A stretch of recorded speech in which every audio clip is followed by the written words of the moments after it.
Yes, sir. Yes, sir. Yes, sir. What is going on, everybody? Hey, this is your boy JC from JC Sports Talk, and I am with my guy right here, man. Like over a year ago, I had him on the channel before week two matchup versus the 49ers, and guess what? I had to bring him back on again before the NFC Championship. How are you doing, my brother? How are you doing? What's up, man? Yeah, times go by fast, man. Last year, I was on your show, and look at you now, man. You're grinding. You're consistently putting the work in. I got to give credit where it's due, man. Like, when you first started off, dude, you were, like, in a smaller level. Now you're moving up, bro. I'm proud of you. Hey, man, appreciate you, man. Thank you very much, man. And you doing some awesome work yourself, man. But, yo, look, before we get into the grind, the meat and potatoes, and we stop being nice to each other for at least an hour, you know what I mean? Let's get into the injury report first, you know. But what I have for the Philadelphia Eagles, pretty much is a whole bunch of rest, rest, limited practice, nothing really serious, especially last week, after we demolished the New York Little Giants. We had plenty of time to rest in the fourth quarter. So nobody came out of there with no new injuries. So that's pretty good. So how is your side looking like? Yeah, if you check out the injury report, McCaffrey, they're just going easy on him. They're going to be cautious with him a little bit. Elijah Mitchell, from all the injury reports, from what I'm told, they are all expected to play. I don't know about Jimmy Garoppolo. There's a 50-50 chance he'll even be in the bench. So I don't know if he's going to play. Ambry Thomas, he's kind of always been inactive lately. So I think him being limited is like, it is what it is. So Debo's going to be good to go. Elijah and Christian McCaffrey, whatever the injury report is, Shanahan made the press conference that those guys are going to be all expected to play. All right, so hey, real quick though. So will not practice. Groin, calf. Is that a little concerning that both of your running backs are dealing with, lower body type issues, and had not practiced all week? Are you going to just throw them out there on Sunday and be able to test whatever they have going on? You may think it seems like a concern with the way their body is, but if you rest them a little bit, their body should be more fresher. Like, why even get all the practice in if they want to get to the big games? I mean, I've seen how Shanahan's been able to handle the players like McCaffrey. He's been limited at times. Elijah Mitchell, they're being cautious with him because he was injured 2 times this season. So I think the way they're handling the situation with him is like better than expected. I mean, yeah, it may be concerning, but if you got your players healthy, why not just let them rest up like Veterans Day and let them play? Like, you're doing exactly with the same players. I mean, why risk it? Yeah. And one thing I did see versus the Dallas Cowboy game was Christian McCaffrey. He had this big old thing wrap around his calf, kept on trying to stretch it. So I'm hoping there's nothing really wrong with him, that he will be able to go. You know what I mean? So the last thing I want is, injury or anything like that, because you know how excuses start popping up. These are the two best teams, number one, number two, however way you want to slice it. You know what I mean? This is it. It's the two best teams. It was meant to be. You know what I mean? It was meant to be. So before we go on, hey, shout out to everybody that's in the chat, man. Prince, what's up, Prince? I love your Eagles logo, by the way, Prince. As a matter of fact, he's a Giants fan, but he made a bet with somebody, and he had to change his logo to an Eagles logo. So, hey, he's a Giants fan up in here. What's up, King? What's up, man? Jenks, what's going on? What's up, Daniel? What's up? What's up, Queen? EC, what's up, man? Hey, but look. So let's all right, before we jump into the predictions and breakdowns and stuff like that, coming into this season, what was your expectations for your 49ers? Expectation was I wanted to see what Trey Lance could do, man. Like, I just love what he did in practice, and I thought the potential was off the roof. I thought, hey, we could win 12 games with Trey Lance getting that opportunity, but the injuries have been pretty much whatever. My expectation was when we lost the NFC Championship to the Rams, I thought we were built to come back from the conference, and some people said you guys don't come back the same after a loss in your conference, and I said we can win 12 games and maybe get back to the conference. I wasn't thinking ahead of like most Cowboy fans would say we're going to the Super Bowl. No, I said we'll take it one game at a time. Oh wow! So you did have high expectations for your team coming into the season, regardless to who was that quarterback. Though, like, look, Trey Lance is one thing, Jimmy G is one thing, but Brock Purdy, man. I mean, where does this guy come from, man? Like, what do you know about him, man? Like, do you see him? Depending how far he takes your team, do you see him as possibly the future for the 49ers? That's a great question. Like, if you would have told me a couple months ago that this guy was going to lead us to the conference championship, I would have told you, man, stop it. Stop joking, man. Like, seriously, I didn't know too much about him then, but when I was watching college football like a couple years back, I remember this kid gave us some tough times as a Sooners fan. He was a thorn in the, you know what, man, that guy was, man, I just couldn't stand the fact he was killing us, like killing my Sooners at times. But when I watched him, I was surprised he slid in the draft. I'm like, he could have at least been a 5th round, at least a little higher. But I'm glad we got him. I never really heard of him though. Like, I really never heard of him. I know that he's Mr. Irrelevant. Like, he was the last pick in last year's draft, right? Or 2 years ago? Was it last year's draft? Last year's draft. But what made him so interesting was, like, I've seen him play in the Big 12 because I watch Oklahoma football and I watch the Sooners, and I've seen this guy give us some problems. The previous years, he's always had his big games against Oklahoma, but there's this classic game where Jalen Hurts and him battle it out and they put up some crazy numbers. Are we looking at possible a great matchup? It's possible. Those two guys are no strangers. And for some odd reason, I heard today that the Philadelphia Eagles have 2 coaches on their staff that actually coached Purdy when he was in Iowa State, whatever. I think Iowa State was. Yes, so they have 2 coaches, and I didn't even know that today. Until today, when I was watching, I think Good Morning Football, right? They were saying it, and I was like, wow. I mean, if anybody knows this guy, it's those 2 coaches that was with him throughout his college years. So I'm kind of intrigued by that, how this whole matchup, how much secrets, are they going to tell him his strength, his weaknesses? Because nobody knows where Brock Purdy came from. I'm not going to say it and say, wow, man, yeah, this guy is it. I still don't think he's it. Like, honestly, what did you see last week versus the Dallas Cowboys that you say, wow, he can be our future, and now we need somebody better than that? Well, what I saw from that Cowboys game was the game wasn't too big for him. He didn't need to put up the flashy stats. I mean, the previous game, he did blew the brakes out of Seattle with those passing yards and all that stuff, but it kind of showed the gritty of him. Like, he didn't need to put all the like the number wise, the defense did the job, the team did their part. He made the important passes that needed to happen, and that's all that we could ask for. Think of Jimmy G with lesser mistakes, a little mobile, little mobile. G, really? Just think of him as a little mobile and a little mistake. He's got a little bit like how Jimmy plays, but just more of a lesser mistaker version. He can run too. See, watching him, man, like, I think that he is, like, he's trying to do too much sometimes, and so far, he has not paid for it. Nobody has made him pay for it.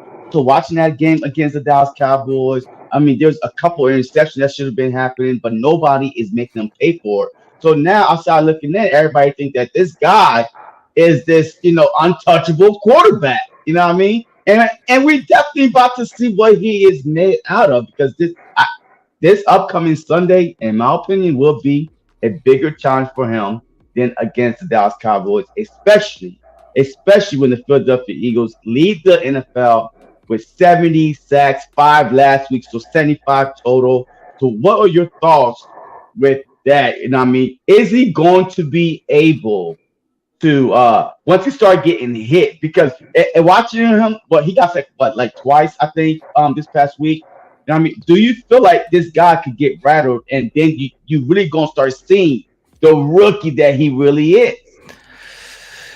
I've seen a couple of games where people were saying, yeah, once he gets hit, he's going to feel the rattle. I've seen him getting hit, and I don't see him flinching one bit, dude. Like, I would have just thought maybe at some point he would rattle, but, man, I was critical of him.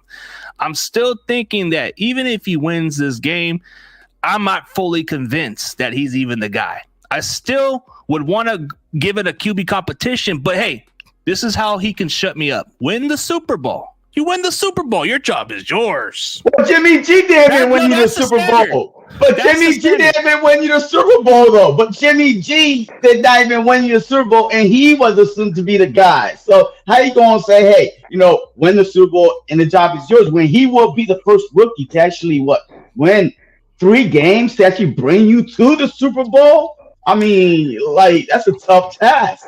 It's a tough task, but I have that standard, bro. It's a 49er way, bro. We have to have that Super Bowl mentality, bro. I don't care if you gone to the Super Bowl. If you win it, kid, there is no way in hell nobody's gonna take a job. I mean, I like what I've seen from him, but let's not ignore the fact it's gonna be a second season. There's gonna be film on this kid, so you can't just okay. I'm going to give the keys to the kid that did a good job, but I want to give the keys to a guy who's winning me by Super Bowl. Kid. All right, but you say Super Bowl. One last time, hey, y'all won a Super Bowl. I'm curious. No, but that's a standard. That's a standard. I come from the old school way, bro. It's Super Bowl or nothing, bro. I don't care how far. I've seen Kaepernick do this. I've seen Jimmy G do it, bro. I don't want to go with this second place, third place mentality, bro. No. I watched the Super Bowl in '94. That was the last time I seen my team. Right? Damn. I come from the old school way, bro. We don't come with losing mentality. But damn, that long? Wow. Yeah, he definitely makes a strong case from what he's looking like. All right, he definitely makes a strong case, but I want him to earn it, and he's doing a good job. So wait. I mean, to answer Paul Third, bro, I can't have any super chat right now because of my channel suspended, bro. Can't. A lot of stuff been going on with my main channel and a lot of stuff, dude. So it's a lot to do with the censor stuff and all this stuff. It's okay. I don't need the money. Okay. All right. So I appreciate all y'all that's tuning in, man. D. Aldridge, Paul, Boats, Tia, But look, all right, so now let's go into this right here, all right? Position by position, because everybody is talking about, I see some 49ers, on Twitter, and they say nobody is giving us a shot. I don't know who's not giving them a shot, because I think that, it's almost either 60-40 or 40 or 50-50. A lot of people got the 49ers, only because it's a 2.5 a point spread. Usually the home team get what? 3. The home team usually get 3. The Philadelphia Eagles are 2.5. That's a point spread. To me, that's saying that's a pick'em game. So what do you think about this whole y'all don't have a chance and the point spread being the way it is? I mean, what does that tell you? I mean, do they really know who's going to win this game? Everybody's already talking about this is the Philadelphia Eagles' chance. They're already handing you guys the key. They're handing you the title. Who's everybody, though? I mean, the entire media. The entire media. They're all over. I'm telling you, dude, Shady McCoy's overthinking you guys. I mean, overthinking. Well, he's an Eagle. He's an Eagle. But Skip Bayless and everybody else, even the media. Everybody, dude, that's all I've seen is, the Eagles are going in, dude. You know what? That's fine. You guys are the favorites because this is the underdog. Remember what happened in 2017 with your guys' squad, right? You guys had a whoa. No. That was totally different. We were the number 1 seed. We were the number 1 seed at home. Matter of fact, we was the only number 1 seed in NFL history to be an underdog in every game we played that Super Bowl. Y'all have the number 1 seed. Y'all don't have the home field advantage throughout. You know what I mean? But I'm just saying, like, the way they were writing you guys off with your quarterback is what I'm saying. There's a difference. Like, you're right. You guys had the number one seed throughout the playoffs, but they were writing you off with Nick Foles. They are writing us off with Brock Purdy, third string quarterback. They're saying he's going to have his moment. We haven't seen it. We don't even know if we're going to see it. But if the Eagles can do their job, like you just said, they got a coaching staff from Iowa State. So maybe there's a little bit of an advantage. Yeah, two of them is what I'm saying. Maybe there's a little bit of advantage. But a lot of you fans from the comments, bro, Brock Purdy does not show no signs of fear, bro. He plays with a different attitude, bro. Like, I don't know, bro. I can't even think of a quarterback that I have not seen since Jeff Garcia. Jeff Garcia had that fearless mentality. Like, Brock Purdy has something that I can't hate about. The moxie, the poise. Like I can't even, like, think of a quarterback like that. Like, Steve Young was the last quarterback we've ever had to win a Super Bowl. So that's the furthest I can go to, like, the poise. But nah, he kind of gives me a little bit of the Jeff Garcia. Yeah, we had Jeff Garcia also, and he was known to throw some interception at the wrong time. But we'll see if Brock Purdy could do what Steve Young was the last, quarterback to do for y'all. But I do want to read this comment though, because I've been seeing this a lot, and the misinformation out there is ridiculous, right? Especially for some big YouTubers. I think his name is Jesse something, right? Jesse Naylor, Last Second Sport. I think so. But he put up this tweet, which kind of like, kind of rattled a lot of people, right? Because, and I'm pretty sure that's where Paul got his information from. We Eagle fans, we badass. We had 70 sacks, 62% of their sacks against the NFC East and Saints. Titans bottom of the league O-line. What they have as efficient not playing those five teams hard facts. That's a whole bunch of horse shit. Because look, sacks are sacks. I mean, last time I checked, these are NFL teams. And then the last time I checked, the Cardinals, half y'all sacks came against the Cardinals, which is a bottom team in the NFL. But nobody want to say that. But they want to poo-poo on 70 sacks. This haven't happened since in 36 years. 36 years. And every season, there's the same bad teams throughout the whole NFL. But nobody has done it in 36 freaking years. The Eagles have 4 guys in double-digit sacks. Never been done in NFL history, but some way, somehow, it's all about the teams that we played. Okay, cool. What do you say about the whole sack situation?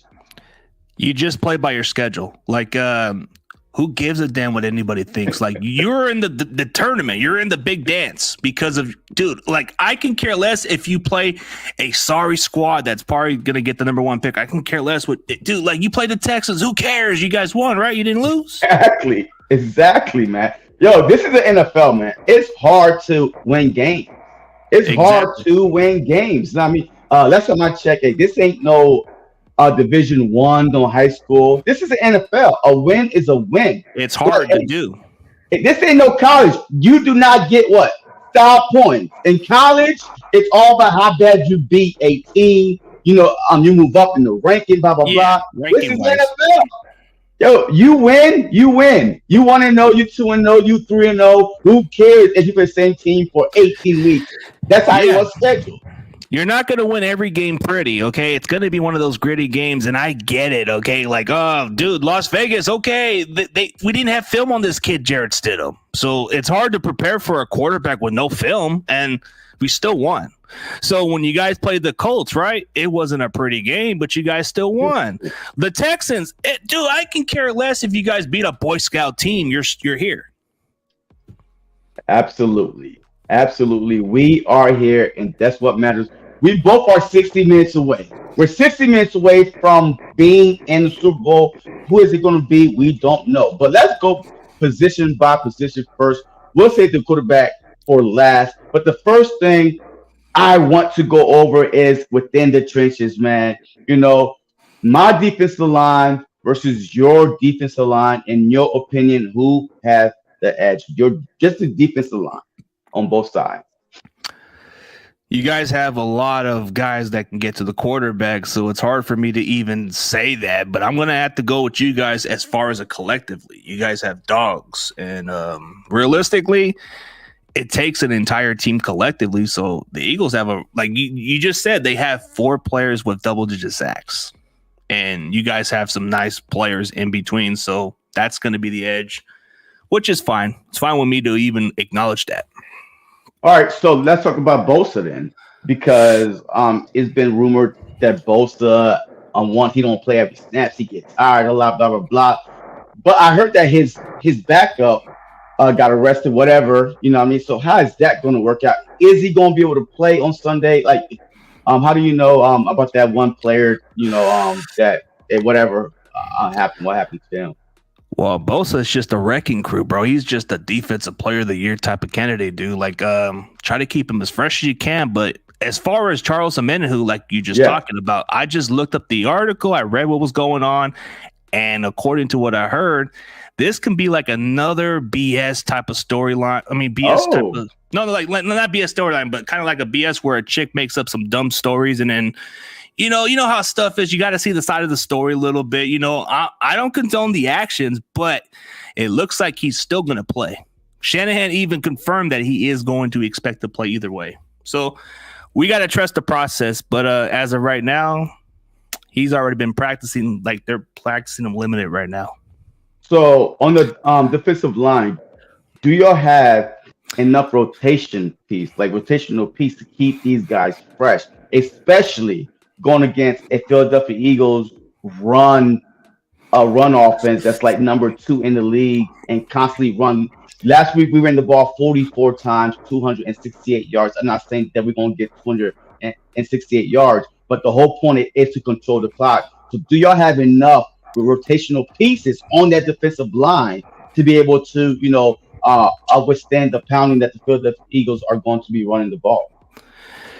Like, as far as like the talent wise, we are built to stop the run. So I believe we could, because you guys have did your job, bro. We are like, I think we're number 1 or number 2 against the run, bro. We're stout. Like, we haven't given up a 100-yard rusher for quite a while. So I think we're up for the challenge and the rotation. They're very capable guys who can step in. They don't put on the sack flashy stats, but they're the kind of guys that are going to do the dirty work. Like, you got Armstead. Armstead doesn't put up the flashy stats. I mean, you look at guys like Kevin Givens, not a big name, but a good run stopper.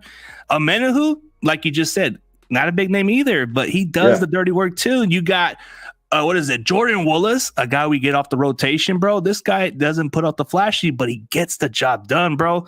I believe as far as like, if we were going to compare between the run stop, I'll pick my Niners on the run stop over you guys any day of the week. But if we're talking pressure and sack stats, I'll give you guys the edge. Okay, so both says that we have more depth than Philly on the defensive line. But on the we're built to stop the run more. If I'm being honest with you, like as far as depth pieces besides your start, if you take out your starting, 4, on that defensive line, who's your next starting 4, and could they be as effective as your starting 4? Because we have a whole starting 4 that literally could come in the game, like Milton Williams. He got 4.5 sacks. Patrick Cox got 7 sacks. I mean, we still got guys at the Yang that can come in. Sue, Joseph, like those guys. But I didn't even mention them yet. So I don't see how y'all have more depth. But I don't know your defense like that. So enlighten me. Like, who are your depth pieces? Because I think that both teams are going to really need to dig in their tool bag to stop the run, and that's going to require some little blitz every now and then. Yeah, definitely agree with what you said. Like, okay, so if we're looking at the backups, all right, so for the defensive end, we have Drake Jackson, the rookie from UFC. He's a guy that can step in. On the other D tackle, we got this one guy we just picked up from the Vikings named T.Y. McGill, very capable guy. Kevin Givens on the other backup side, on the other D tackle. So on the D end, we got Charles Omenihu. I mean, there's a good amount of depth pieces. We got Kerry Hyder on the other side, Jordan Willis, and Kinlaw. You know, Kinlaw's kind of like he's been rotating. He's not been a full-time He starter. Starter? Kinlaw? Nah, they've been using him limited at times. Oh, that's Greenlaw. Wait. Y'all got Kinlaw and Greenlaw? Greenlaw's the linebacker. Yeah, okay. But the difference between you guys are built to get to the quarterback. We're built to stop the run. But see, that kind of changed a little bit because look, the Philadelphia Eagles, out of all the teams with flaws throughout the season, I feel like that they were that one team that actually did not wait to the playoff, for other people to start exposing their flaws. We had issues with stopping the run. We went out and got Sue and Linval Joseph. So as far as the depth pieces go, we got a Brendan Graham, Fletcher Cox, right? Hargrave Sweat, right? And then we got Jordan Davis, Linval Joseph, Sue, Milton Williams, Robert Quinn. Robert Quinn, we gave up a 4th-round draft pick for him, and I'm telling you right now, we only need him for a couple, plays, couple big plays. Hassan Reddick, he even played mostly edge and anything. So we got like 9-10 deep as far as on that line goes.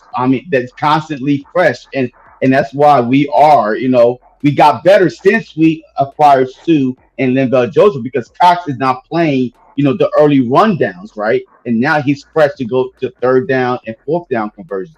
So it's going to be really, really interesting to see how that match up. Yeah, it will be. And like I said, you guys have a really talented D-line as far as I'm concerned. That's where I'm giving you guys the edge on the talent-wise. But okay. We'll see how you guys do on the run. But like I said, this D-line is built to stop the run. All right. So we all agree, maybe in the chat, we all agree that the Philadelphia Eagles have the better defensive line. Now let's go the opposite. Let's go to the offensive line.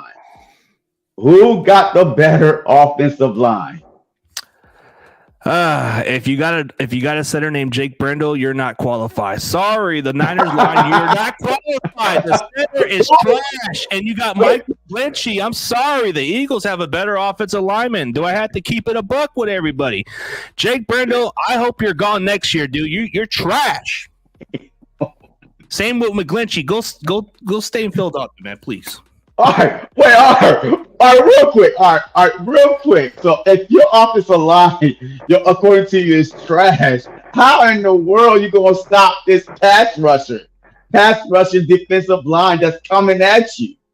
The difference is, those two lines are trash, but we got one of the best tackles in Trent Williams, and Aaron Banks is no scrub. I like my boy Spencer Burford, who I had on my show. He's already making a name for himself. So I like the 3 guys. I just don't like the other 2 guys that are not doing their job.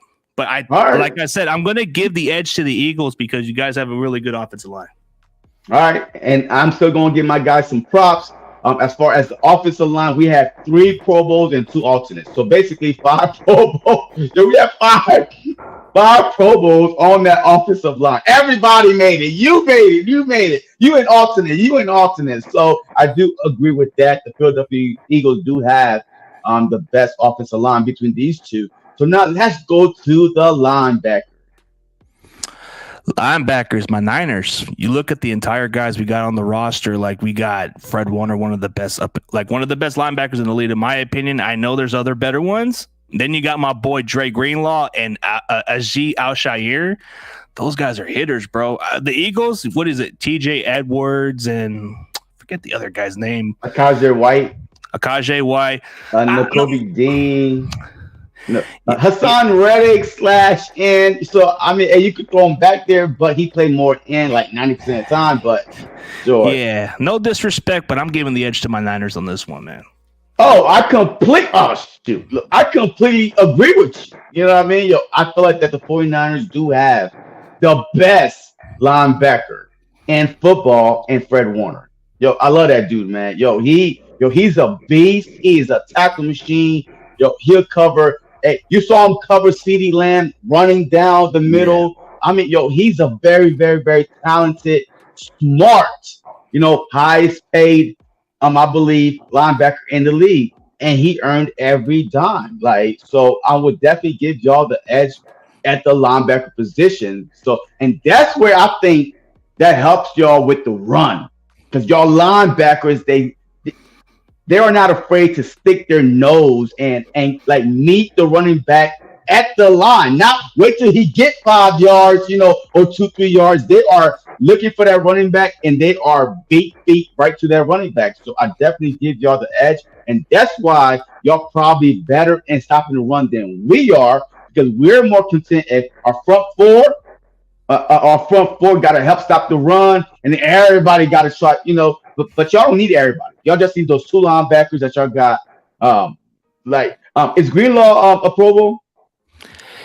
Nah, he was snub. The guy should have been in the Pro Bowl, and I feel like he's got some fuel. He's motivated, man. He was leading the team in tackles. Okay. All right. So now let's go with the DB position. And like about DB, let's throw in the secondary. You know what I mean? Your corners and your safeties in there also. As far as your talent, okay, so if I'm going by how I see it, okay, the Eagles have a good cornerback. That's where the edge comes in. I'll give you guys the edge on corner. Safety, man, it's kind of a toss-up. Like, our secondaries, they capitalize on turnovers. So if I had to choose, okay, based by number-wise, I think you guys are really good against the pass. So yeah, number one. But I like somebody who's an opportunist. So this may sound a little flack, but I'm going to definitely give it to my boys. They take the ball. You guys do good against the pass. I'll give you guys that.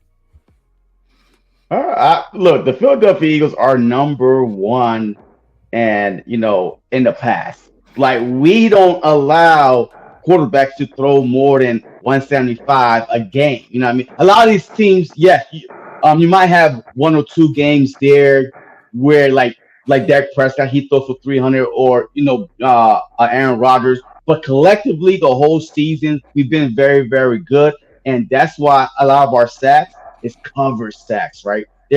Because there's nowhere to throw the ball. Like Chauncey CJ, before he got hurt, right? He was our safety. This dude was leading the league in interception. 6 interceptions. He came back from injury, missed 5 games. He's still tied with 6 interceptions. So, so we went from him being at safety, and now he's playing our nickel, his original spot. He never played safety before, by the way, but we plugged him into safety, and he was leading the league in interceptions. Now because of the injury issue with Maddox, and now we put him at the nickel. Bradbury, all pro, big play slate, Pro Bowler. Our safety position, we got a rookie back there, Blankenship. He's been playing pretty solid. So that's why now, even if Maddox come back, I feel like that we might just leave him back there and just have somebody either, in and out with Chauncey, him and Chauncey might go back and forth. But I do give the edge to us. I really do. There's no way you could be number one in, a passing defense and not get the edge. Yes, turnovers are great. And we're tied for, we had 15 interceptions overall. So it's not like we've been slacking in the, interception area. So I don't know. Well, okay. This is a bend don't break type of pass defense. Like, you may get some of your yards, okay? You'll get some of your yards, but you tried to test our secondary. Like, look at the entire guys who capitalize. Like, okay, I'm not a big fan of Jimmy Ward by any means, but he has 3 interceptions on his direction. Toledo Hufanga, the guy selected to the Pro Bowl with 4 interceptions. There's this guy named Tashawn Gibson who we just picked up in the offseason, has 5 interceptions with Diamond Lenore, the last 2 games, they picked on this guy. 2 interceptions.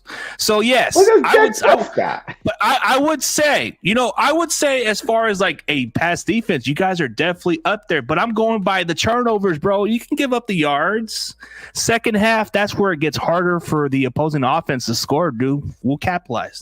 That's why it was 50-50 for me to even pick between the secondary, but I'm going by, like, you just went by the numbers of what your D line did. That's why I gave you guys the edge on the D line, but secondary, I like opportunists. Yeah, but they're also subject to getting burnt too, right? Or no? You'll have, dude. It's a bend don't break type of pass defense. Like, dude, I don't know why it's like that. I get it, like the little coverage at times, but they make up for that. Yes, Kenneth. Yeah, he did have an 18 sacks last season, and this year he got like one. So, yeah. But hopefully he get 2 and 3 on Mr. Brock Purdy this upcoming Sunday. So we're still holding on. Come on, Quinn. We gave up a 4th round pick for you. We are still holding on that he could come through. At least one good play. Either in the Super Bowl or NFC Championship, a strip sack fumble, something. Come on, Quinn, wake up. Yeah. You know how many sacks the Cowboys had in that game against the Niners? 2. Just 2. They had more sacks before. They were actually like in the top 5 in sacks too, if I'm mistaken. Yeah, but the Cowboys been going downhill the past 8 weeks in sacks. Like literally 8 weeks in sacks. They've been like going downhill completely. The Eagles were 2 sacks away from tying the NFL record. It was 72. We was 2 sacks away. You know what I mean? So this is a different defensive line. And that's why I'm saying that this is going to be something that Brock Purdy have never seen before. Because on the Dallas Cowboys, all y'all had to worry about was Micah Parsons and sometimes D-Law. You know what I mean? Because he's the one that got 2 sacks, I think. Either him or then somebody else. They had that kid Armstrong. They had some dogs too, but it doesn't compare to the Eagles. But like I'm impressed with Brock Purdy, man. Like he handled a pretty good D-line. I mean, I think it's going to give us a good look with the Eagles. They got more dogs compared to the Cowboys, but at least he was able to avoid a few sacks here and there. All right. So you are the defensive coach. Who are you putting on AJ Brown and Devontae Smith? Who's covering who? I mean, I would want to put Travarius Ward on AJ Brown because of the matchup wise. He can get under the guy's head a little bit, and he'll have his moments. But I've seen Devontae Smith actually match up with Lenore. I know Lenore has his moments, but he's kind of like shown that if you pick on him, you're going to pay for it. So if you look at the stat wise, okay, we're talking about the yards given up. Yeah. So the number 1 receiver, they had their field day. What happened to those number 2 receivers? Tyler Lockett, 4 catches, 16 yards, and an interception from Lenore. People were calling him the weakest link, and he's kind of made those other teams pay. Michael Gallup, the number 2 receiver they picked over Amari Cooper. How many catches did that guy get? Stop it, None. bro. Stop it, None. bro. Hey, did you say Michael Gallup? Hey, this is Devontae Smith, 1,100 yards. AJ Brown, 1,400 yards. Yo, this dude, both of them should have been in the Pro Bowl. Yo, you got 2 number 1s. There is no number 2 on the Philadelphia Eagles. We got 2 number 1 wide receivers. So do not compare Gallup or Lockett. Don't compare these guys to Devontae Smith, man. No. But I'm comparing like the number 2 difference. You get those yards out of the number 1, but did you see how those number 2 are? Like Lockett should be a number 1 also. I mean, Lockett's no scrub. But man, Lockett is a great number 2 on a lot of teams, but a number 1, the guy that they just throw him and then he gonna get his. Now his good speed, he's a speedster, but man, I don't know, man. Yo, who would you pick? A Devontae Smith or Tyler Lockett? Man, like I know with Lockett, I'm getting consistency, but Devontae Smith, man, he get the big play abilities, but man, I'm a big fan of Lockett. I like Lockett. No, oh my God! Come on, CG. I hated the guy for years, but I can't deny the fact the guy's a baller. But yeah, Devontae Smith, I like his big playability, bro. But I've always said it from the Seattle fans. I do like Lockett. He's a beast, bro. But nobody gives him enough credit. But Devontae Smith, okay, I'll get the big play. Devontae Smith, I'm going to get the big yards and those big chunk of plays. But I need a number 1 receiver to make it easy for him. I can count on Lockett. What? You see, I don't think you watch the Eagles a lot, huh? No, I've seen Devontae Smith. Hey, by the time y'all wake up, the game's already over because, y'all on the West Coast. I mean, we play 1 o'clock a lot. So you probably on your neck, just still sleeping. But the Philadelphia Eagles, man, Devontae Smith, this dude, I call him toe tap king, the sideline king, the insane catches he made, like through the middle. He's not our deep threat. He's not. Quez Watkins is our deep threat. So Devontae Smith is all over the place. Middle and quick slant. A wide receiver screen, the bubble screen. Both of them are number one. So you got Ward on AJ because he's bigger, he's more physical, he's more aggressive. Yeah. And Norris kind of like showed his little sign against like Devontae Smith. But I think if I remember correctly, this was before you even had AJ Brown. So yeah, Devontae was your go-to receiver, and he didn't have much of a factor. I think it was Quez Watkins who did. Okay. Yeah, I like this right here. RSR is like Niner scheme is run left, run right, run inside, and get the ball out fast. Short inside passes, inside the numbers. They sneak out Kittle up the middle and CK down the You know what? And that's a perfect way to describe the Niners, offense. They're not a big strike team. You know what I mean? They are slowly will run you. Once in a while, do your little quick run, your little quick throws and stuff like that. So I do agree with that assessment. But I just have a feeling, man. I'm not going to, man. I just have a feeling that this game is really going to be, oh man. All right. Hey, let's continue. All right. Before we go there. I like the debate, bro. It's cool. Yeah. That's good. All right. So now, as far as the Eagles side, who would you put on Debo before I tell you who would I put on Debo and who would I put on Ayuk? Well, I would think you would either want to put Slay out there. He's like your best corner. He would probably match up better, I would think. On who? On Debo, Slay. Interesting. I would put, I'm putting Bradbury on Debo. He's more physical. I mean, he's our more physical type of corner. And he's aggressive. He's not afraid to hand check you a lot. Big play Slay, his finesse. You know what I mean? He's slick with it. So I'll put Ayuk. But don't Ayuk play the slot though? Ayuk is not a slot. He's like a number two. Who's your slot?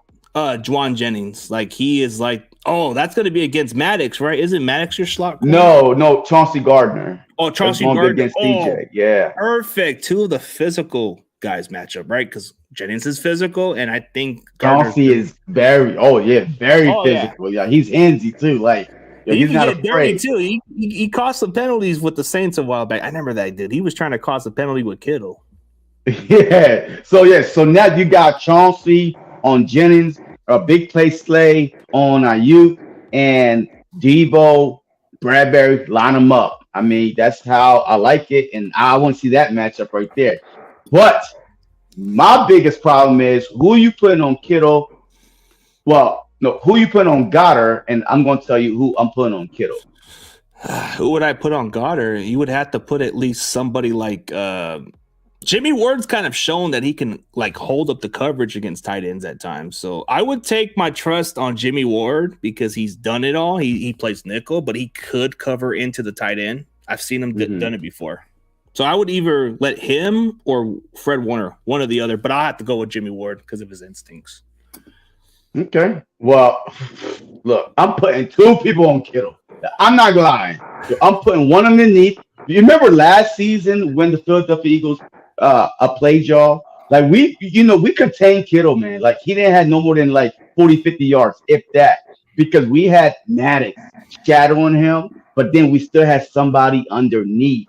So I would go with the same formula, like have somebody underneath and have a safety over the top. So he'll be okay to like jump the route underneath. But definitely, man, that is gonna be the biggest mismatch, in my opinion. It's not gonna be Debo and Bradbury or Slay and Ayuk, or it's gonna be Kittle on whoever we put on him. And I think because your linebackers are a little bit better than ours, then y'all might have an easier with Goddard. So now that's gonna leave room open for Smith and AJ Brown because those one-on-one coverage. You're not covering Goddard one-on-one. like, man, you just not covered because this dude before he got hurt, he was leading the NFL in yak, and he still lead the NFL in yak and missed 4 or 5 games. So he is that guy, like a big physical guy like Kittle, but Kittle have more experience. He's been in the league a little bit longer, a little like like that. Look, let me hit my head. Hey, let me take my helmet off. Hey, bring it and like, all blood running down. That's not Goddard. You know what I mean? Yo, he's still physical. I love Goddard. But I feel like you still gonna have to kind of have a man underneath because he's gonna kill you. He's gonna what? This might be his coming out party if you do not have Fred Warner on Goddard. I'm putting Warner on Goddard. Yeah, that's what I was even saying. Between Warner and Ward, those are kind of obvious choice to put their tight ends. They usually put them on their tight ends at times, but sometimes Ward has to be flipped around. He'll either have to cover the slot receiver or sometimes he'll even have to cover that tight end. So Warner's always that guy that's going to cover a tight end most of the time. But if I need a situation to where if Warner's going to blitz and we have a chance to cover in Goddard, this is where Jimmy Ward can just cut in and just try to like deflect the pass or something, or even try to make it hard for Goddard to catch it. So those are kind of interesting matchups. All right. John, Debo gonna run crazy Sunday. Expect big games from Debo. Okay. Maddox playing. I'm not sure if he's playing yet. So the final injury report will be released tomorrow. It's going to be an interesting matchup for sure. Absolutely. CJ, the only safety in the picks. The 49ers, number one takeaway. So it's going to be a fun matchup. It's going to be a dogfight. It's going to be a dogfight. You know what I mean? But the only thing the only way I can see this game being one-sided is that the nerves catch up to Brock the first, because just like the Cowboys game, right? Just like the Seahawks game, the first 5-10 minutes, the first 5 minutes of that game, you could see that he was kind of either trying to do too much or nervous. If I saw it, I'm pretty sure y'all saw it, and they even talked about it. So I feel like at the link, this is his first playoff game on the road. Ask Kirk Cousins how that sounds like. Ask, Daniel Jones how that sounds like. Ask, Matt Ryan how that sounds like coming to the link. And those are experienced quarterbacks. So talk to me about that. Okay. Are we talking first half? Because that's all we've seen from Brock Purdy is those first half little jitteries that everybody was talking about. But the Eagles jump on teams in the first half. That's why the second half we barely had to, worry about them running on us. And that's how quarterback be throwing on us because they got to throw to get in the game. So that's the thing I'm saying. You may have your first half, but second half we come swinging. What? We come swinging in the second. Do not give the Eagles the first half. Do not give the Eagles the first half. You saw what happened to the Giants the first half, 28-0. It was over. It was over. Look. Hey, Rock, throw in the towel. Yo, they had to throw the towel to the Giants, man. Yo, they had to throw in the towel. It's going to be a close game, but like you guys are saying, yeah, we're not quite a first half team, but second half, I don't know what it is. It's something with that little juice that we get ready for. I mean, probably just shake off the rust a little bit. I don't know what it is about this second half Niners team. We don't seem to show it in the first half, but if we make it a close game, if we make it a very close game, let's say hypothetically you guys are up by 3 on halftime. This is where the Niners flip the page. We stick with the formula. But if you guys have a blowout lead and for whatever reason, that's where you guys have your advantage because we won't run the ball. We would have to force to pass the ball. There's a difference. You guys had dominated the Giants, and they were able to run the ball pretty well, but they couldn't do that because they had to play catch up. You guys definitely did your job. Man, they had 140-yard run. Like they were in the ball for like 110 yards. 141. Saquon Barkley, big run. That was it. Besides that, it was 3 yards there, 3 yards there, and that's why they had to, try to throw the second half. So the whole thing is, I'm saying, if you give the Eagles a first half lead, the Philadelphia Eagles jump on teams in the second quarter and they never look back. I understand that you say, hey, y'all second half team, but this is a different environment. This is a different beast. Like this is a different place, environment, a territory. I mean, So you think that Brock Purdy could throw you if you're down by, let's just say, 14 at half. So you think that he could throw you back into the game without making a mistake, getting an interception, or if he had time, according to you, your offensive line is buns. So if you have, besides Trent Williams, besides that, everybody else is suspect. So you think he can do that? Well, that's the question we all want to find out, man. That hasn't been answered. So I can't give you that answer until we find out Sunday because he hasn't shown that in the game yet. Like, okay, the Raiders, but that's the Raiders. I don't know. That's a good question. So I have to say it's pretty much like I can't answer that question because I haven't seen it. All right. So Paul got something for you here. I think he's disappointed with you giving the Eagles the edge on the offensive line. Well, I thought the offensive line's a lot better than what I've seen on the dude. Like, okay, like I had to give the edge to the Eagles line. At least they could hold on their own, bro. I mean, come on. Do I have to be too biased about it? If you have a center named freaking Jake Brendo, then something's wrong with you. Mike McGlinchey, come on, man. Come on. Do I have to give a flowers to poor Brendo because he blocked me on freaking Twitter? The guy's soft as tissues. I mean, Mike McGlinchey, you got ragdolled by Micah Parson, bro. Come on. Oh, soft. Man. I like it. KO Sports Talk. Y'all better watch out next year when Justin Fields get a freaking team. NFC will be bend the knee to Chicago Bears. Hey, what's going on in these sports? A lot of those guys, like the Rams and that Bears fan, they're one of those followers that come on my channel. Okay. They're good all people. Right. All right. So where we at? All right. So now let's get into the quarterback who has the advantage. Jalen Hurts, more experience, more proven. What else do I need to put? Like Purdy only had 7 games, so I can't just go into the homer list and say, "Oh, Brock Purdy." No. If we're going by experience and the advantage, it's got to be Jalen Hurts. Yeah, I do agree. And yeah, I mean, look, all pro, right?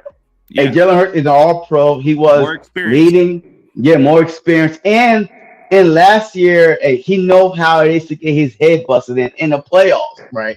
And that's what made him go, into the offseason and work his butt off with Tom House, with Tom Brady, you know what I mean? And that's what you see, on the field right now, him putting in that work, getting that L.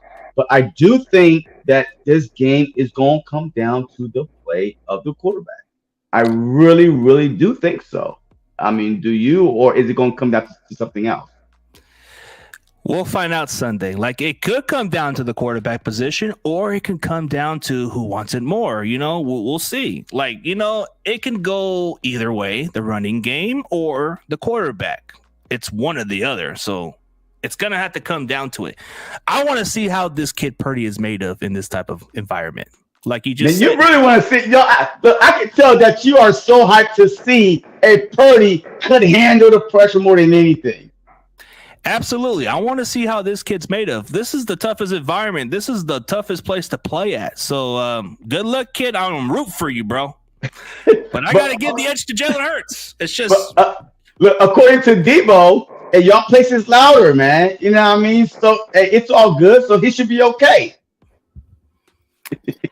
We're used to the road, but we've been playing it at home lately, so it's kind of been too comfortable. But now we're going back to the East, so it's going to be a fun game. I think it's going to be a dogfight. David, I know, man. Come on, man. I'm friendly with all fan base, but hey, man, everybody has an opinion to believe what they want to believe, man. Like, see, I gave the edge to my secondary because of the opportunists, and yeah, we give up some plays, but look at the difference. The D line of his, they may give up some runs, but they do get the quarterback. But Purdy is playing one-dimensional and non-dynamic. I don't know. We haven't seen, like, they've tried. Like, a lot of opposing defense have tried to figure him out. I don't know, bro. Like, it's just kind of hard to figure him out. I don't know. This might be the game. This might not. We don't know. Yeah. All right. So now, hey, let's go to your coaching. I mean, how do you feel like Your defensive coach and your offensive coach. I mean, congrats by the way. I think that your head coach is one of the finalists for coach of the year. So congrats to you on that. That nice trophy he might have. So yeah, let's get the coaching. Who has the advantage in the coaching area? Okay, Kyle Shanahan. Very good. He's been there and done it before, so he knows what it's like. I mean, Sirianni, he got last year experience that's under his belt, but who has the most experience and knows what it takes? I got to go with Shanahan. But if we're going by defensive coordinator versus your OC, who's your OC? I haven't kept track of your team with Who's Shane Steichen? I don't like that matchup. D'Amico Ryans, bro. I got to go D'Amico Ryans all day. Kyle versus DC. Jonathan Gannon is our DC, and Shane Steichen is our OC. So Shanahan versus Gannon. I gotta go Shanahan all day. So I gotta say coaching edge Niners. Well, it's got to be head coach, man. Shanahan is a head coach. You know what I mean? So, but he does call plays, right? Yeah, he's mostly taking all the play calls, dude. Like there's no OC on the title. It's only him running the play calls. Look, I'm going to get the Niners of the nod because, wait, wasn't y'all in Super Bowl a couple years ago, like a few years ago with Shanahan? 2019, and then last year we were there against the Rams in the conference. We got the most experience. I know you guys were there last year. Maybe that's a build of confidence. We'll see. Now, we barely got in the door last year. The wild card round, the Bucks kind of did a number on us. I mean, which was a blessing in the skies, man. Honest truth, man, because Harry Roseman went out and he said, "Hey, this is not going to happen again." And he went out, and got Hassan Reddick, AJ Brown, Kaiser White, James Bradbury, Chauncey Gardner, and all those guys that he got, like Pro Bowls, all pros. I mean, he hit the home run. You know what I mean? Like the only one that ain't get the knock for anything was Kaiser White. But all those guys that he got in the offseason, in the draft, and stuff like that, I mean, just a home run hitter, man, overall. So that's why and that's what I asked you, because Trey Lance is coming back. You know what I mean? Well, Jimmy G, I think, is gone. You know what I mean? But Trey Lance is coming back. If Brock Purdy take you to the Super Bowl, something that Trey Lance haven't even won you 5 games. You know what I mean? This dude, he won you a wild card. He won you a divisional game. He won you an NFC championship game. He take you to the Super Bowl. What are you doing with Trey Lance? I mean, because to me, that's not a quarterback competition. I'm not going to give, what I mean? Like, you're not the Eagles, right? The Eagles literally had paid their quarterback like 4 years, $130-something million. Y'all haven't paid anybody yet. And to be in this situation, I don't know. See, the good question you just said, if he gets to the Super Bowl, is that even a question? I think he made a strong case, but I don't take that we just got here and lose. No. You got to win the damn thing. I come from the old school way, the 49er way. This is the standard. It's Super Bowl or nothing, bro. I don't care. I don't care about the success. I've seen Kaepernick had his success and lost the Super Bowl. I've seen Jimmy Garoppolo lost us the Super Bowl when we should have won. Dude, I don't care about regular season success. I care about winning the Super Bowl. Bottom line, bro, I can care if you threw 100 yards and play a Trent Dilfer type performance as long as you win the damn thing. But as far as Brock Purdy, yeah, he made a strong case. He's making a strong case to even be considered the starter and make the team. He's already locked for the next couple of years. So it's a bargain deal. Yeah, we get a rookie deal. We can build a team around him, and everybody respects him. So that is a strong case. But I'm not going to give a keys to a guy if he were a Super Bowl loser. Nah. Sorry, dude. I don't take that losing mentality. I don't take third place. I don't take second place. I take first place mentality. So, yeah, I'm an old school Niner. I am not capable. I'm not accustomed to losing. Yeah, I like Niner Empire, man. Like, we coming for the Eagles, E-Girls on Sunday, trust me. And make sure you tune in throughout the week, because after we beat the 49ers, I need you to pop in the chat and, and talk your trash, you know what I mean? Because we don't run and we don't hide over here. All right, we're not the Cowboys, man, and we do not hide. We on Twitter heavy, we on YouTube heavy, right? So definitely after we beat the Niners, make sure you come in and apologize to the Eagles. All right. Hey, so what happens if this comes in the other way? Do you take all the heat for this? I mean, hey, I'm going to still be here, bro. So whatever the outcome is, whether I win or not, dude, I can give you guys a chance to say what you want to say. It don't matter. Whatever the outcome is, I don't care. I'm still here. How many Eagles? MC, CG. Come on, man. I get it. It's all good. But, man, I mean, I get it, man. Like, everybody has different opinions, dude. And I get where you're coming from, too, because, dude, you guys are the number 1 seed, and there's a lot of talent there. So, I don't know about homerish, but I think you have a good argument, if I'm being real. Look, in my opinion, man, both teams are getting disrespected by the media. Yep. Maybe in different ways. All right, for the 49ers, hey, y'all coming to the lane as underdog with the rookie at quarterback. That is your only issue. That's your only issue. And nobody talking about y'all defense, your offense, your players, Debo, Kittle. Like, your only issue is y'all have a rookie quarterback. That's it. You know what I mean? And y'all get all these awards out the yang, but on the Eagles side, our coach is not even a top 3 finalist for Coach of the Year. He's not even a top 3 finalist for Coach of the Year, and he beat Dable 3 times. Molly walked him last weekend, and Dable is Coach of the Year, but all that happened before the end of the season. Brandon Graham, 11 sacks. He tore his Achilles last year at 33 years old. He come back at 34. Career year, 11 sacks. He's not even considered for comeback player of the year. Not even considered for comeback player of the year. Good argument there. I mean, coming off an Achilles injury, that was against the Niners too, by the way. So yes, it was week two, and he was out and gone at 33 years old. And then to grind in the offseason, not even in a conversation. Hassan Reddick, man, this dude had like 9 sacks in 9 games. Like he won the NFC Player of the Month. This dude's unstoppable. He's not even being mentioned for Defense Player of the Year. Like, none at all. So these dudes have a chip on their shoulders now. Don't think because they're the number 1 seed, they're comfortable. Jalen Hurts. Hey, Jalen Hurts, yo, he missed 2 games because of his, he got hurt. He's basically out the MVP conversation, you know what I mean? But, I mean, who knows? You know, I mean, did the writers feel sorry for him and say, you know what, hey, we'll give you all pro because, you're not going with MVP? Who knows? But either way, this whole team, yes, they're the number 1 seed, but they are hungry dogs. Like, they are not comfortable at all. This might be Cussy last year, Patrick Cox last year, Brendan Graham last year. I mean, so it might be it. So yeah, you're making a strong case. Okay, I agree with what you're saying. Yeah, Hassan Reddick, he should have been more of the discussion than Michael Parsons. I mean, absolutely.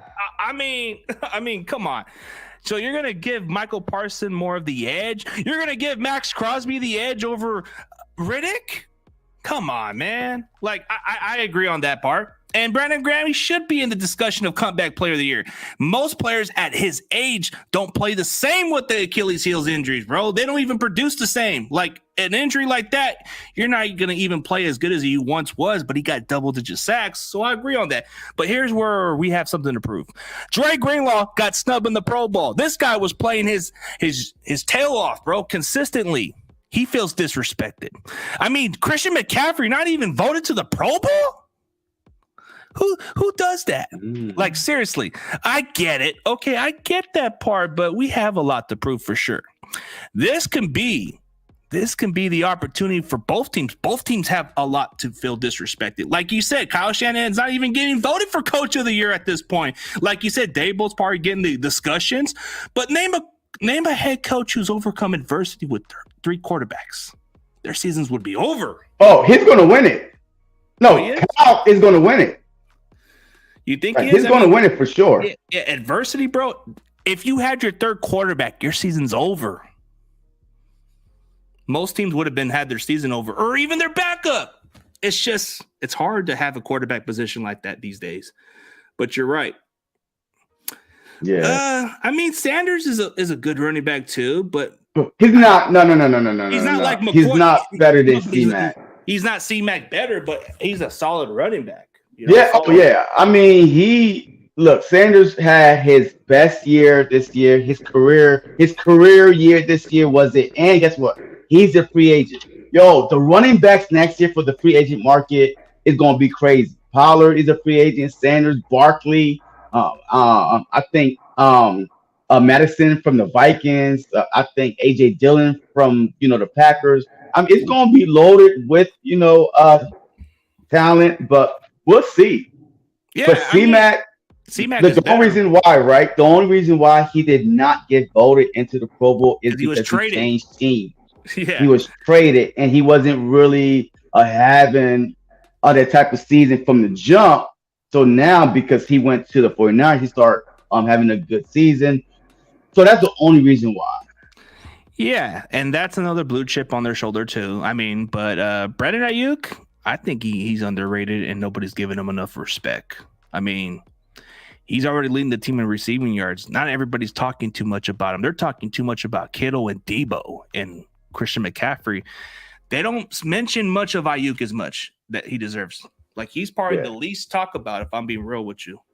Yeah. Niner Empire, always podcast. Listen, answer me this. Why Eagles fans talking crazy saying the Eagles going to destroy us easy and we Niners fans are cocky? Stop it. You guys be a sorry Giants team. We are not the Giants. Look, if you see my tweets, if you follow me on Twitter, blah, blah, blah, I've been defending this matchup the whole freaking week, period. Like, from my side of town, I don't really see a lot of Eagle fans, constantly saying, hey, we're going to destroy y'all, blah, blah, blah. I mean, they say there's going to be a great matchup, and we feel confident. We feel confident enough that we are going to win because we are at home. We are at home, and y'all have a rookie quarterback. That's what I've been seeing the whole time.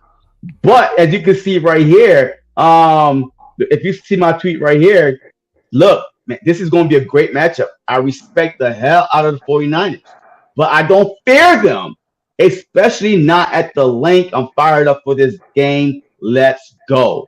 All right, so that's my tweet. So you're not overlooking them. So you're not overlooking them like some of the Eagle fans. I had to call out some of them, but I'm not overlooking you guys too. I said this is going to be the toughest game we faced all season. So they're kind of using that against me. But I said this is going to be a tougher game. This is the common sense. Look, you are playing in an NFC championship. Absolutely. These are the 2 best teams. 2 of the best at the conference. 2 of the best in the conference. This is a dogfight. This is a heavyweight battle. This is winner takes all for the Super Bowl. Like, it doesn't get any better. These 2 teams deserve to be where they're at. So it's like, if it wasn't for the Broncos loss, then we wouldn't have no excuses to go to have this game at Levi's. No. Eagles deserve to be where they're at because they took care of business. Who cares about their damn schedules? Who cares who we play also? Like, we're getting it done. We're here. But see, another thing with the schedule is who in the NFC did they want Eagles to play? Because the whole NFC was down. We was in the toughest division. The NFC East was the toughest division. Like the Giants, the Cowboys, the Eagles, even at one point the Commanders was all in the playoffs at one point. So who should the Eagles have played in the NFC? I mean, there's not anybody than the Niners. I mean, the Niners give the Eagles something of a good matchup. I mean, everybody's been talking about it, like maybe like we can't play off for 17 weeks. Like we can't play off 17 weeks straight. So that's what I'm saying. So the whole thing about the schedule being blah blah blah is not our fault. The NFC I was surprised that the Bucks were as bad as they were. The Rams were as bad as they were. The Cardinals were as bad as they were. I was shocked. I'm like, what? So it's any year. Like, I mean, you see this a lot in football. You see from first to worst, from worst to first, a lot. But this, I've never seen the NFC as a whole. As a whole, this bad in the NFC East is the hardest division. It went back to the early 2000s, man. You know, I mean, that's what it went to, way back to early 2000s. Yeah, you're right about. Oh, hey, Simone. Love Simone. Awesome Eagles content creator. I mean, hopefully we can collaborate soon, but hey, she's doing a really good job. So I'm not saying like, I think NFC East is doing spectacular, dude. And they're doing better than the NFC West. They're doing better than most of the conference this year. But the NFC West didn't give the Niners no competition. We were just beating them left to right. But you guys want to blame our schedule. How about you blame the scrub Rams? The Rams are the frauds of the defending champions. The NFL messed up on giving the Rams the Super Bowl. They should have gave it to the Niners. We are the real defending champions, not them. They're the frauds. And I'm telling you, nobody cares about the Rams. Like Seattle, they're a Cinderella rebuilding team that kind of overachieved expectations. Wait, didn't they lead your division for a while? Yeah, like there's a lot of fans that overlook, but I'm saying like don't blame our schedule. The NFC West was trash this year, and we just took advantage of it. Like blame the Cardinals for having terrible management. That's why they cleaned house. Blame the Rams for being the frauds. As soon as they started losing key players and all that stuff and injuries, they were exposed. So the NFL messed up on giving the Rams something they should have never had in the first place. And nobody watches the Rams. They watch Lakers. They don't care about the damn Rams or Chargers. They rather have the Raiders in LA. Look, the Rams, they won the Super Bowl, man. Hey, they bought that Super Bowl. I mean, but it's a fraud, bro. I'm telling you, it's not like if they were real defending champions, they would have been in the playoffs. Yeah, but y'all screwed yourself because y'all dropped that interception last year. Facts, Jaquaski Tart, but you guys gave him a little. I think he was on your squad for a little bit. Yeah, and I don't have nothing against the Eagles. I like the same energy that you guys have for those Cowboys. I hate Cowboys more than anybody in the world. And I think that's what makes us so common. We can be buddies and drink beers and say, hey, we like to see those Cowboys downfall a little bit. You can enjoy that. Yeah, Niner Empire. I saw a couple Eagle fans say that they would destroy us. I didn't say it was you. All right, look, it's all good. Look, fans talk, man. We don't play. We are not on the field, so we can say whatever we want. I mean, we can say whatever we want. We were going to destroy you. Y'all suck. We're not on the field, man. That's what fans do, man. They buy merchandise. They buy, merchandise, and they cry like Cowboy fans. Yeah, we don't get paid. So it's okay to talk, man. We just do what we enjoy. We do what we enjoy we show our passion for our football team. We don't get paid to be on the team sideline. I don't get paid like Grant Cohn to be on the damn booth or the locker room. I don't get paid like other guys, we're just fans. Yeah, look, facts, Jason. Nothing but respect for the Niners. However, your fans have been cocky too. Your fans say Eagles ain't play nobody. Those sacks are inflated. You take away those 3 team sacks, they would only have 47, which is still more than the whole 49ers got. I didn't get that. I think it's evenly fair now. I guess you could say it's evenly fair how we play, but we play by our schedule too, so it's hard to say it. Hey, it's okay, bro. It's gonna let the best team win, but hey, I think we can all agree that the Rams are the frauds, bro. They're not even the real Super Bowl champions. Hey, look, the Rams, the Vikings, and the Cowboys. Biggest frauds in the whole season are those 3 teams. I mean, you can enjoy your Super Bowl ring, but did you really earn that? No.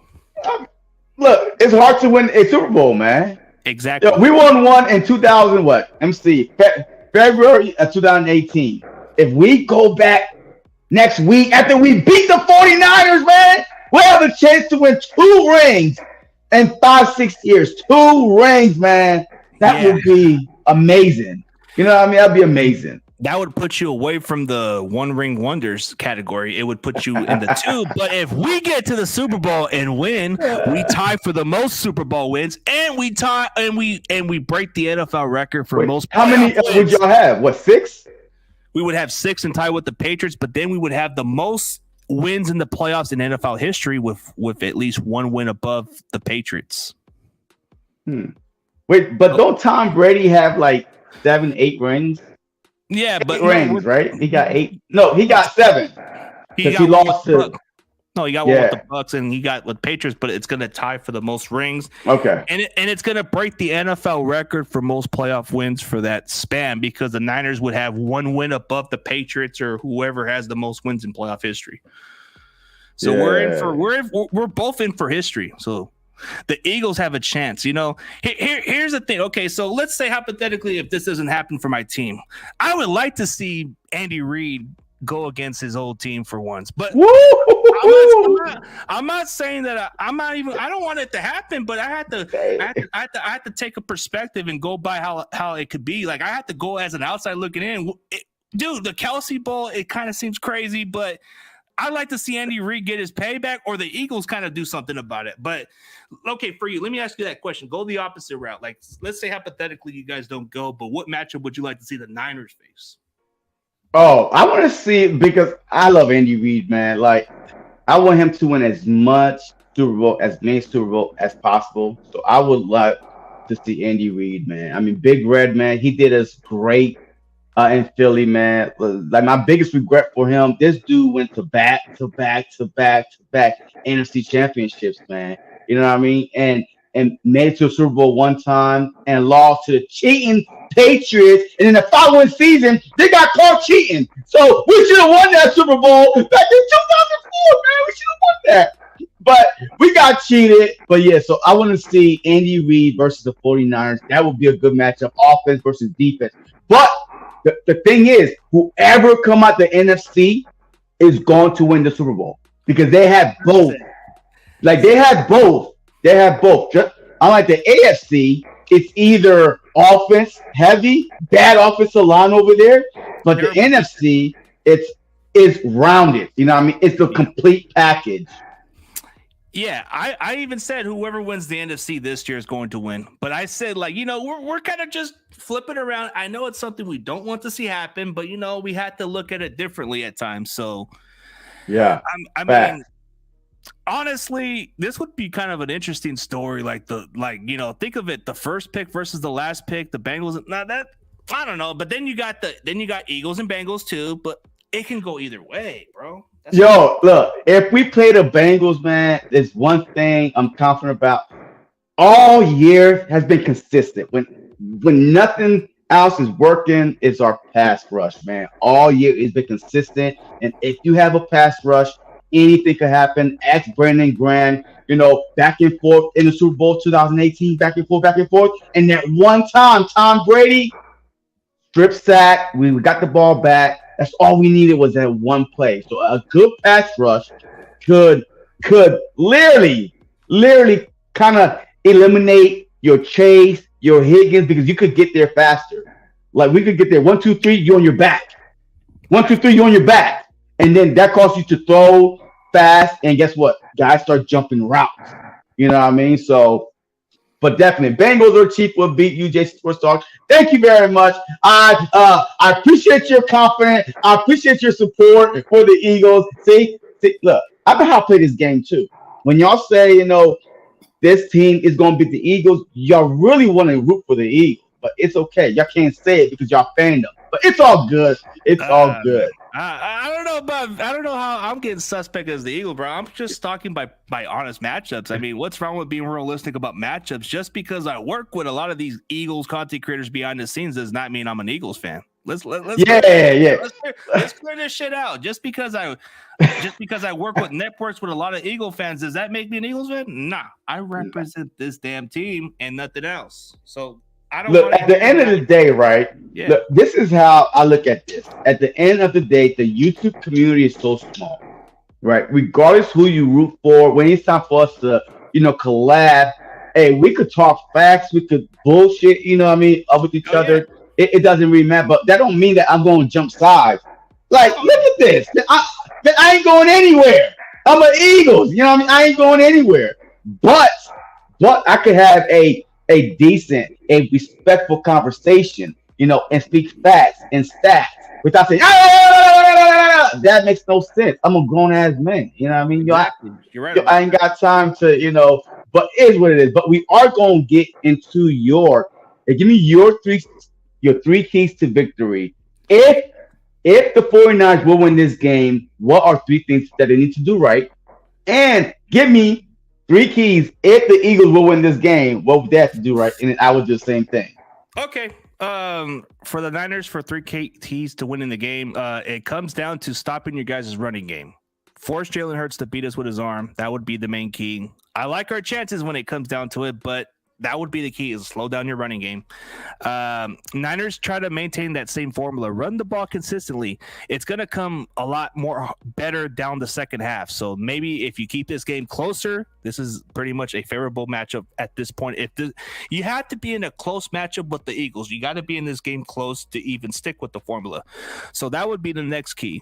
And most of all, try to create some turnovers off of Jalen Hurts or whoever got the ball. Try to create some turnovers. That's the main key. And that's how we can beat the Eagles if we do those three keys.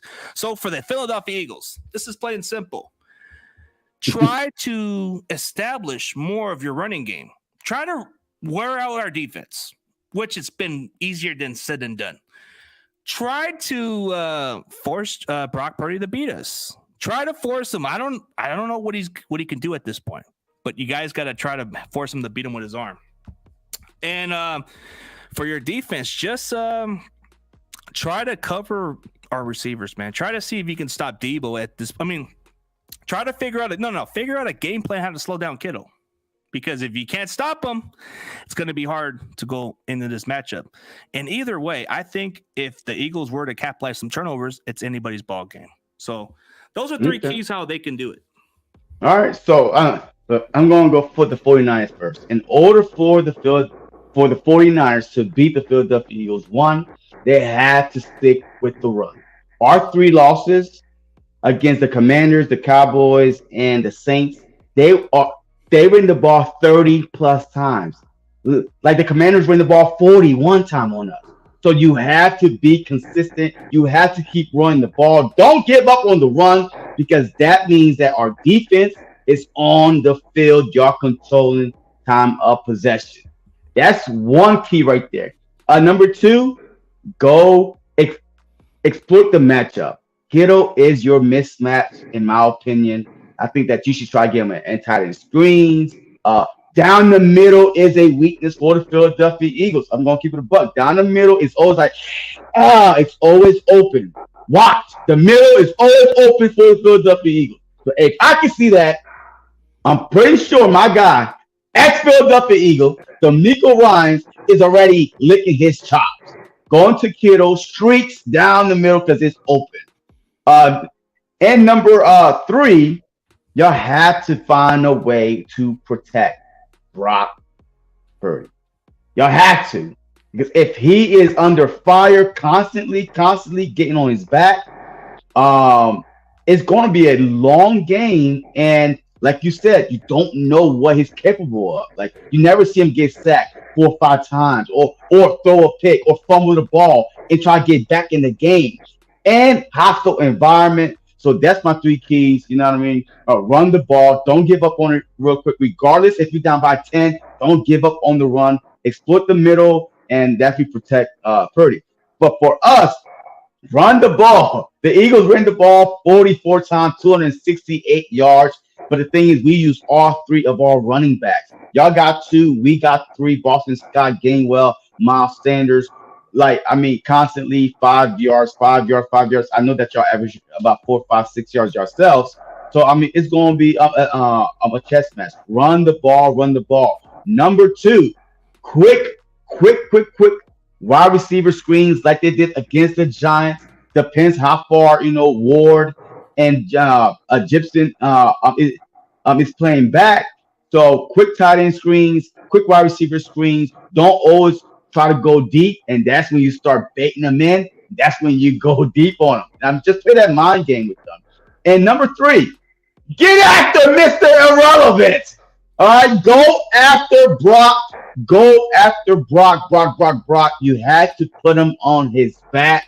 I mean, every snap he needs to be like about to fall, about to get sacked every time he dropped back.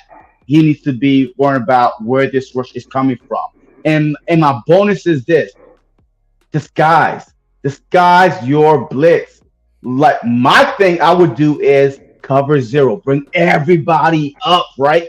I mean, besides your DBs, but bring your linebackers up, bring your safeties up. Show me, Purdy, show me you can read what's coming. I want him to read. I want him to start changing all this. I'm going to put pressure on him by playing mind games with him. Cover 0, like 2-3 seconds before the play clock run out. You back everybody up. Now he don't know where it's coming from. Play that mind game with him, especially being on the road, a lot of environment. I see a lot of delayed penalties call happening because he's going to be trying to do too much. So those are my 3 keys, and a bonus one for this upcoming matchup. Did I miss anything? Nah. So for a bonus for my Niners, just try to make sure to just try to find ways to force turnovers. Try to out physical the Eagles. Try to get little too physical, even if it gets a little penalized, but at least try to play a little intimidation factor on them. Yeah. Hey, look, man. Hey, shout out to all y'all that's watching, man. If we still gonna get our score prediction, but if you're still watching, man, shout out to y'all, man. If you are on my channel, man, look, just do me a favor. CG link is in the description, man. He's a cool guy, man. He loves collabing with anybody and everybody, even in the off season, man. Just the football season is over with. That doesn't mean you can't collab in the off season. So I'm definitely going to be working with a lot of different content creators throughout the whole off season. I want to do a 32 team, every content creator from every team this off season. That's my goal. Can I do it? I don't know. I got you on the list already for the 49ers. I got Payo for the Rams. So I do got a few people lined up already. 32 teams, every content creator for this offseason. Just try to keep some football talk going, some draft talk. So, yeah, keep it fresh. So, definitely, man, subscribe to CG's channel. And the same thing for me. My link is in his description also. If you're watching over there, subscribe to my channel, man. Look, at the end of the day, yes, we could be on opposite sides, but look, this is where the YouTube community come and help each other out. We both on the road to 4K. So just support each other, man. And then, hey, maybe one day we'll meet each other at the game and have a beer. Who knows? But for right now, the best thing you can do for us, hit that like button on both platforms and subscribe to both of our channels. But let's go to your score prediction, man. Score prediction, man. This is gonna be this is for all the marbles for the NFC Championship. So this is the winner takes all. So I know this may sound surprising, but I'm gonna go with how I look at it. It's gonna come down to the fourth quarter. It's gonna be a physical matchup. I don't think it's gonna be a high score game like everybody anticipated to be. I don't think it's gonna be a blowout. I think it's gonna be a very close game. So the one who makes the less mistakes wins the game. So this is where I'm going to pick easily. All right. So the Eagles, they're going to come into this game with a first half lead, maybe. And the Niners come back in the second half. And this is where it comes down to the final wire. And this is where the Niners pull the upset and win this game. The Niners 24, the Eagles 20. 24-20. So you are going to shut us out in the second half. Interesting. Because, all right, look, this is how I see this going. Jalen Hurts, first play, go to A.J. Brown. Second play, go Dallas Goedert. Third play, Miles Sanders up the middle. The Philadelphia Eagles will be up 7 within 5 minutes in this game. If we get the ball first, whenever we get the ball, we will go down and score 5 minutes. I might push it and say 6 because we love, these long play drives. 5 minutes, 7-0. The Philadelphia Eagles will go into half. 17-6 on the 49ers. Come out the half, getting the ball back because y'all gonna, we're gonna win the toss. We're going to first, so y'all will get the ball first. But we'll come out the third quarter and we're gonna go down and kick a field goal that make it 20-6. Y'all gonna try Brock Purdy. We need you, Brock. Where you at? And then strip sack. Eagles get the ball back. 27-6. And guess what? It's done from there on. I see this game being 31-17, actually. 31-17. Wow. So yeah. This guy's already predicting a blowout, man. See, this is what it is. It's not going to be a blowout from the jump, though, because once we get a lead, man, because even you don't know if Brock Purdy could throw y'all back into the game. And that's the whole thing. I'm predicting that our pass rush is going to be so dominant that Brock is not going to have time. 3 and outs going to come, 3 and out, 3 and outs. Or a false start, or holding penalty, push y'all back. So it's going to be different things that happen. But ultimately, if we get a lead, we barely blow leads. But so yeah. All right. Fair enough. 21-24 Niners. Okay. We just have to wait and see because the clock is ticking. Niners are kings at losing in the NFC. Whoa, Howie! Hey, welcome, Howie Roseman. Well, we've been the most NFC Championship appearances, but we got at least the second most Super Bowl. So let's keep it a buck, man. Like, see these people, see. Oh, look at that! Look! See, he said 31-17 Niners, and then he called. He flipped it around. But, yeah. So that's a Niner guy right there. Hey, Brian Cope, good job on flipping the scoreboard. Maybe that's what's going to happen, but I don't know. You see? It's going to be a close game. I'm being real with you. It's going to be a very close game. And Rams fans have no room to talk, man. Come on. Right, tell him. I said 27-13. Hurts going to have 300 yards, 3 TDs. Rager, Cook, Lenore. Imagine what Brown does. What? Whoa. Hey, dude. See, this is where he doesn't get it. We give it up maybe about 200 yards passing. So maybe he might have been off his stats a little bit, and Lenore can get a pick 6 at any moment. We'll see. Yeah. Niners pass defense will get torched. I like it. I like it. Gio's already predicting the Packers score. So we're going to run the ball, I guess Gio says. See, look, another 49ers. Niners 37, Eagles 20. Y'all predicting a blowout, too. That's what I'm talking about. Say it with your chest and mean it. Eagles train. Nah, you got no talking. Your season's not even. You're on the couch. The Rams are on the couch. Did you guys? He's a Rams fan. Hey, didn't you just say the Rams? Didn't you just say the Rams are overrated? Didn't you just say that? Hey, you're the the Rams went all in, man. I feel bad for the Rams because they don't really have no picks. They got some aging players. Man, I don't know, man. Unless the Rams could, I don't know what the Rams will do from here.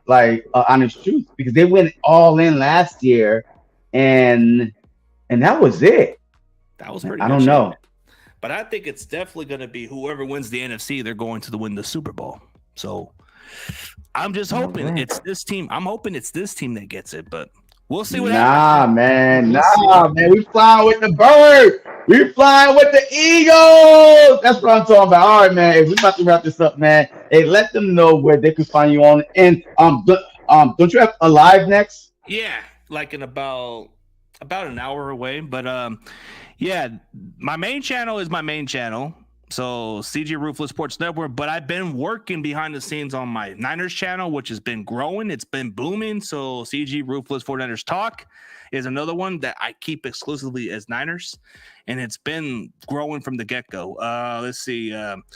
NFC West Network, we've been working behind the scenes, and we're still trying to look for a Rams content creator, but I trust my boy Mike on the process. He's working behind the scenes, so we're working on different stuff. But that's pretty much. Tweet CG Ruthless 1. Instagram, you just look for me under CG Ruthless. If for whatever reason you'll find me on Facebook, just CG Ruthless. Simple. That's how you can find me on all platforms.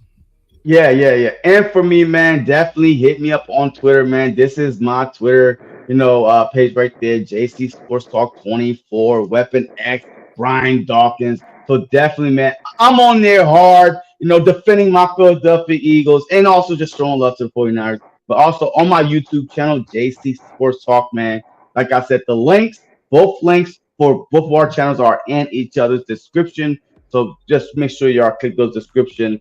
And of course on IG, JC Sports Talk. So it was a blast having you on, man. But like I said, man, we are definitely going to talk throughout the off season and the draft and stuff like that. But man, it was a blast, man, and good luck, man. Like Good straight luck up, to you, good man. luck this Sunday. It's going. Let's put on a show for the fans, man. Let's put on a show for the world to see May how the best team win. our two great football teams, been great all season, put on a show. Matter of fact, this is the most expensive NFC Championship game since last year. This is more expensive than last year, by the way. This is that is going to be a show. It's for the trip to the Super Bowl, so it's got to be expensive. Like, dude, it's in the Lincoln Financial Field. I mean, Yes, it's got to be sir. crazy. You guys haven't been in your conference championship since 2017 or the 2018 playoffs, so it's got to be something. Yeah. Yes. Friendsman of Glass is not our fault. Friendsman of Glass, you're being healthy this year. Man, no, I mean, I get it, but hey, he's already acknowledging that I'm not like some of those other fans that disappear. It doesn't matter what the outcome is. I'm still here. And a lot of you Philly fans or whoever the fans are, you guys are more than free to give me a lot of heat on it. Doesn't matter. But if we win, I want to see the congratulations or at least the props. But at the end of the day, Yes, sir. doesn't matter what happens to me. Yes, sir. Yes, sir. Hey, with that being said, man, we are about to get out of here. And as always, I say go Birds. And what do you say for your 49ers? Bang, bang, Niner gang. Let's go. With that, hey, we out.